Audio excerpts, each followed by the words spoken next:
Yang kedua, orang merasakan manisnya iman, dia benci kepada kekafiran, bagaikan dia benci dicampakkan ke dalam api neraka.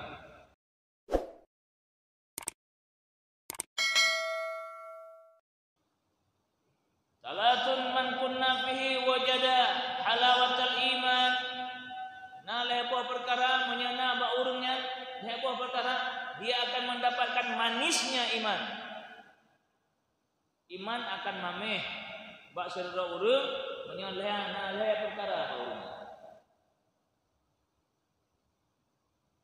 Perkara yang pertama, ayyakunallahu wa rasuluhu ahabba ilaih mimma siwahuma.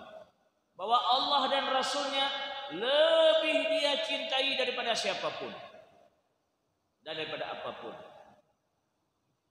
Yang paling tak cinta oleh katanya Allah dan Rasulullah.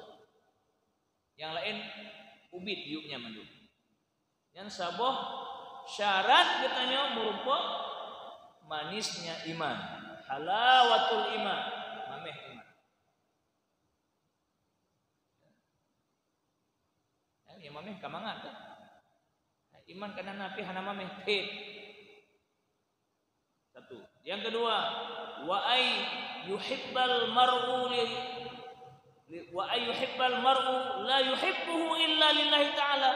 Bahwasanya seseorang mencintai saudaranya semata-mata dia mencintainya karena Allah.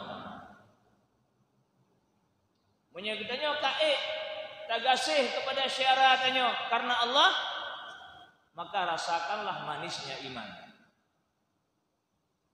Dan mameh imannya hanjit tak pegah bago, handah pegah. Cuma bisa kita rasakan. Mameh bean mameh iman mameh saka mata handah pegah kiba mameh saka. Si jelaskan kiba mameh saka. Tidak jelaskan hanjit tak pegah ba urang yang karasa gero menda.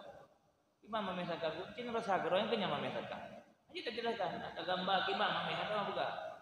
Tulis ada doa tak pegah handah. Nyandum mameh saka. Nyo mameh iman tentu jauh lebih tinggi nilainya daripada manis yang lain. Kita rasakan dalam hati manis.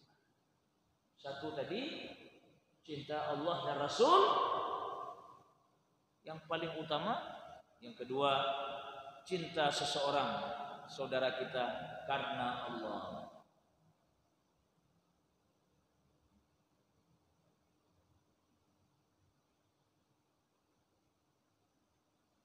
Wa ay yukriha ay ya'uda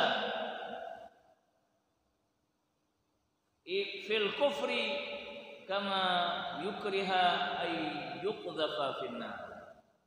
Dan dia benci kepada kekafiran. Yang kedua, orang merasakan manisnya iman, dia benci kepada kekafiran bagaikan dia benci dicampakkan ke dalam api neraka.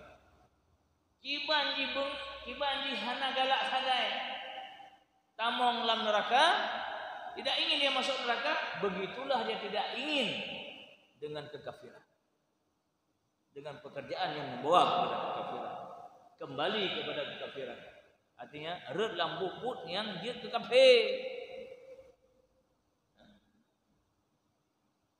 Allahumma habib ilainal iman, ilayyal iman wa zayyinhu fi qulubina. Nasabah doa Rasulullah, Allahumma habib ilayyal iman, ya Allah Nabi cinta kamu kepada iman, wa zayyinhu fi qulubina, hiasilah iman itu di hati kami, wa karrih ilainal kufra wal fusuqa wal isyan. Nabi dalam hati kamu ya Allah membenci kepada kekufuran, kefasikan, wal isyan dan maksiat. Membenci ya Allah.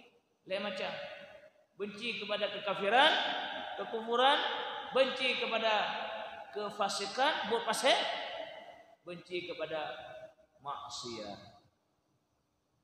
Ya, lagi doa Rasulullah. Kamu doa sabi, ekun, lagi rupa. Pek galak dia maksiat, bahkan tak dukung maksiat loh. Sponsor loh dia. Penyandang dana loh.